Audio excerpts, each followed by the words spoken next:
Today is 2S battery test time. I have 5 different 2S LIPOs I'm going to test, and I'm going to do 2 videos. This video is going to be testing the 5. I have 3 CNHLs. 2 of them are 8200 milliamp hour 120C LIPOs. One is a 5200 Shorty 120C LIPO. I also have a Turnigy 65C 4200 milliamp hour LIPO and an Ovonic 4600 milliamp hour 50C LIPO. The reason I'm testing the two 8000 milliamp hour CNHLs is because I overcharged one of them by accident up to 4.5 volts per cell, and I'm testing to see, did I damage it? Did the performance decrease? I've already tested a capacity and did not lose any capacity, so that's encouraging, but I'm really lucky that LIPO did not burst into flames. Now, as far as the test mule, my Traxxas Bandit VXL, I detuned it a bit for this test, and my next couple of videos where I'm going to try to max out the Volinian motor ultimately on 4S. So what I did to detune the car is I swapped my 37 tooth pinion gear for a 27 tooth.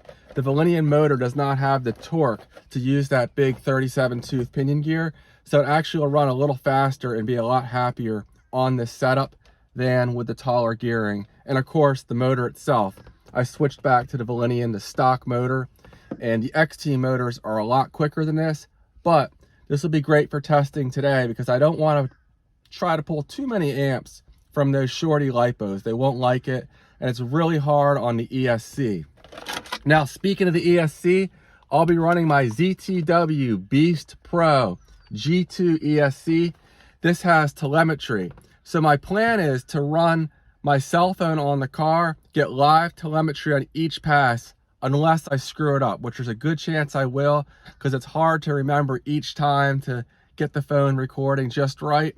But I'm going to give it a shot, and we'll see what it does. First up is the Ovonic 4600 Shorty. The GPS is zeroed out and reading. Full throttle. Ooh, this thing seems slow.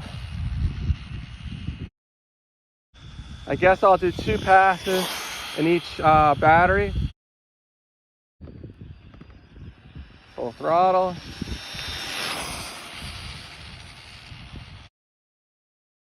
Okay, let's see how we did here.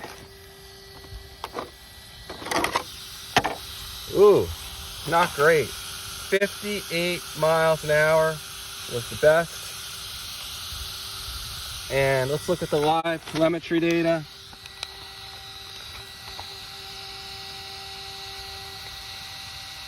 Okay, the minimum voltage, 6.7. Max amps, only 83. That seems extremely low. 23,000 RPMs. And here we go with the Turnigy.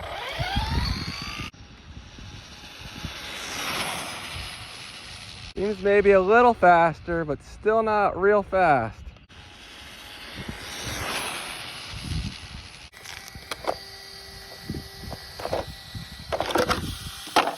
$61 miles an hour, so we picked up several miles an hour over the Ovonic.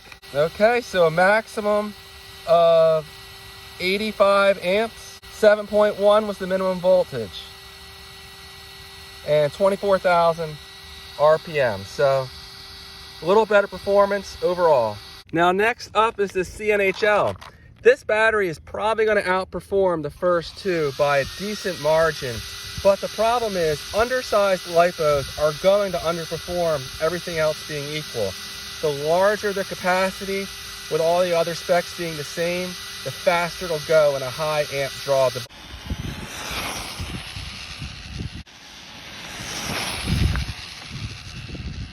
Let's see what the CNHL did.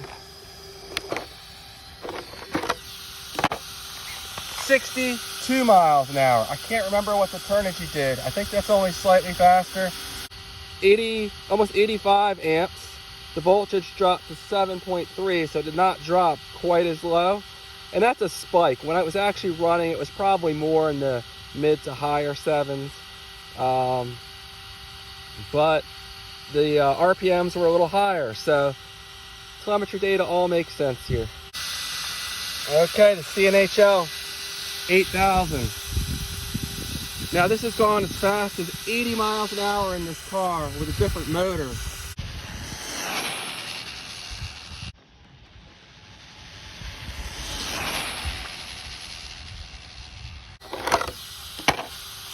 Interesting.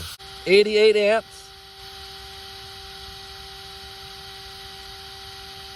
Slightly faster RPM, and it dipped to the same 7.3. So I'm gonna have to step it back up to the bigger motor maybe to see the difference in these two CNHL batteries. I thought this would outperform it, but in this application, that's not the case. Now I have the CNHL that I overcharged to 4.5 volts per cell.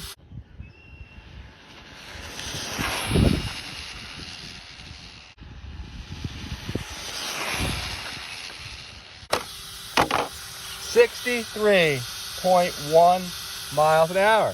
So this battery does not appear to be damaged in any way, at least not in the short term.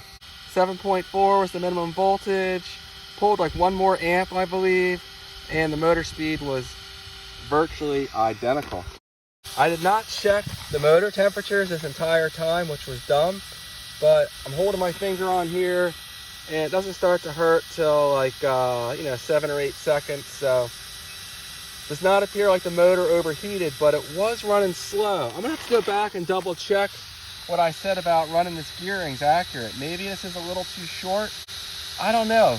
I know I've had this thing up in the low 70s though on the stock motor on 2S. Not the results I was expecting, but it appears that the CNHL that I overcharged was just as fast, actually slightly faster, and held slightly more capacity than the one that I did not overcharge. So appears no damage done, which is great. And these actually performed really closely. But again, if this was drawing more amps as it does with the hotter setup, there should have been a notable difference between these two. But we'll revisit that at a later time. And then, not surprisingly, the Ovonic was the slowest, and the Turnigy was not too far behind. But again, I think the spread would be bigger with a more aggressive setup. So I plan on taking this thing out in the near future and running it on 3 and 4S with the stock Valinian motor. So hopefully this motor's still healthy and it's not the motor that's causing it to run slower than expected. But we'll find out soon enough. And my goal is to maybe get it to 100 miles an hour on 4S. I did it on 3S with that XTeam motor, but maybe I can do it with the Valinian motor on 4S. All right, guys, that's all I have for now.